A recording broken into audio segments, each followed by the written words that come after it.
When the Sega Saturn is brought up, it's almost always to point out its many flaws in both development and marketing. It was a difficult console to develop for, and from what I've gathered by watching countless videos about its failure, US marketing was downright terrible. There is a lot of speculation and word-of-mouth history that hints towards a lot of rushing, which isn't surprising for the time. Sega had a very difficult time transitioning to 3D gaming on home consoles. You are approaching Saturn.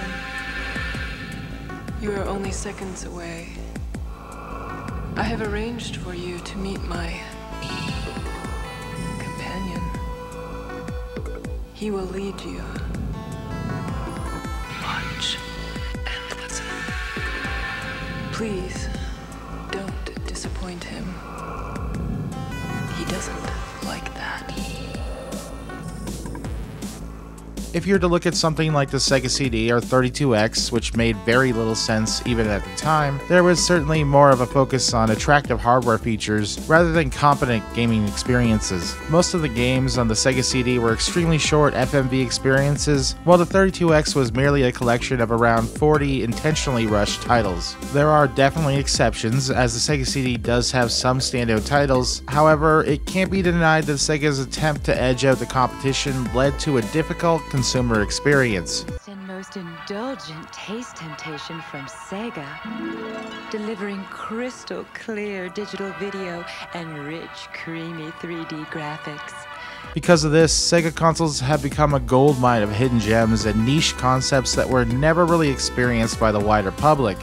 When I was younger, I did have a Sega Saturn, though my only experience with it was a few golf games and the sampler disc with Panzer Dragoon. So no, I didn't get a chance to explore those titles that people deem as classics now. In fact, things like Virtua Fighter were completely unknown for a young guy like me. I was too concerned with things like Toy Story at the time. God, the hype for that movie was insane. Anyhow, had I been older, I would have been able to appreciate the experiences the Saturn could provide. There definitely wasn't enough of them in North America, not in comparison to Japan, but I really mourn the fact that I missed out on something like Gungriffon.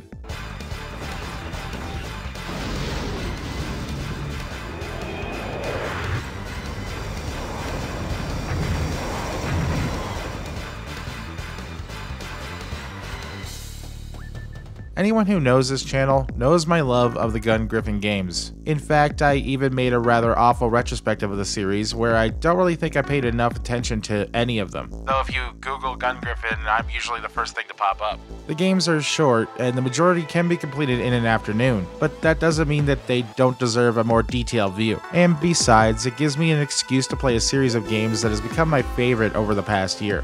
So, to round up a long-winded statement, with this video, I'll be covering the original Gungriffon as part 1 of a revisit to the series. If you haven't watched my old retrospective, just don't. These videos are gonna be everything I feel that they weren't.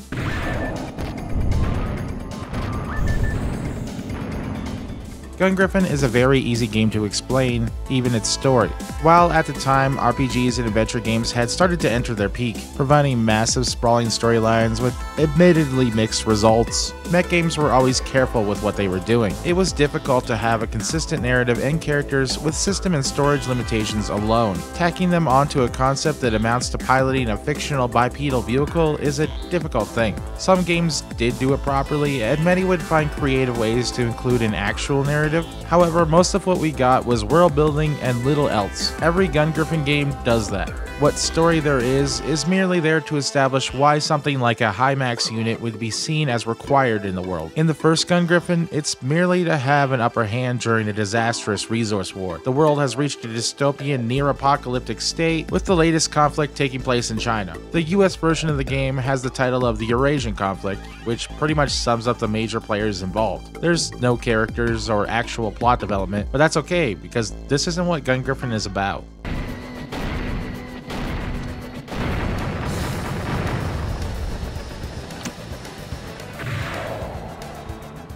Through and through, this game is primarily a simulation. There was a major focus on making the environments and mech designs as realistic as possible. Even the controls are more in line with controlling a vehicle, rather than the action-focused gameplay that would be seen in more popular mech games such as Armored Core. Gungriffon also has a more grounded setting and feel, which sets it apart from BattleTech and its Mech Warrior universe.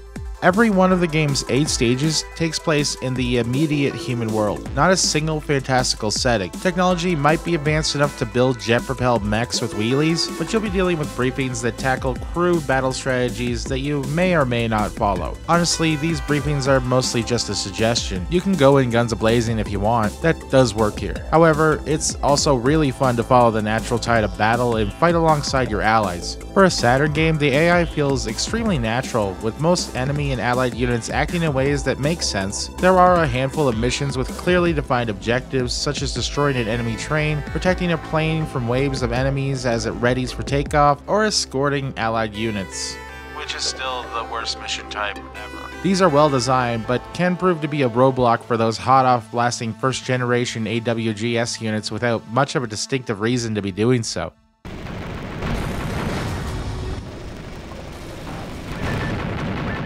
For the first Gungriffon, there are no loadouts or customization options whatsoever. You simply pilot your high mech and make use of its stock weapons. These are your gun, which is a gun, but is actually a cannon of sorts. For the most part, this will be what's used to clear out ground forces and individual AWGS units. You have a machine gun, which is cleverly animated but predictably sporadic. It has infinite ammunition, so it acts as a fallback weapon most of the time. A rocket pod is there for those situations where the player feels bombing enemies from above is the right move, and there's also an anti-tank missile. This weapon is actually more useful against AWGS units than tanks, and being honest, you really don't get a whole lot of use out of it. All of these weapons are general purpose, and the game allows them to be used in whatever way a player sees fit. There are a handful of arcade elements to Gungriffon as well, but not really enough to consider the game an arcade simulation. Mainly, players can achieve scores, which doesn't amount to anything much. Reaching supply helicopters to refill ammo is also something I consider arcade-like, rather than having a set amount of ammunition that must be managed. But this sums up what I consider the only real arcade elements of the game. There are 3 difficulties that you can choose from as well, but I'm not sure that would apply. Something else that really did shine for me is the music. Gungriffon has a sound that so perfectly encapsulates the feeling of the time. It's probably some of the best I've heard in any mech game ever, and I'd probably put it up there as top 10 for me in any game ever. It was composed by who composed soundtracks for the Shining Force series as well as other notable games. It's so good that there was even a remake CD featuring full band versions of the songs. I can't post more than 5 seconds without YouTube complaining, so I'll show you a clip and you can explore the soundtrack further at your own discretion. It's wild stuff.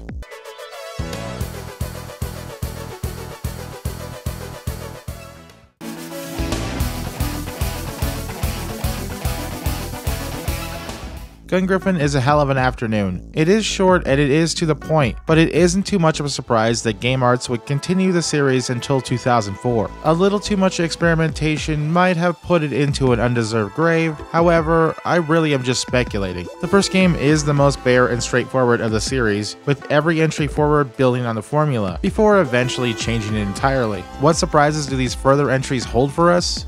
Well, stay tuned and find out. If you like what you've seen so far, feel free to like and subscribe for weekly videos exploring science fiction games and a whole lot of mecha. And of course, much thanks to my current subscribers, and I'll see you in the next video.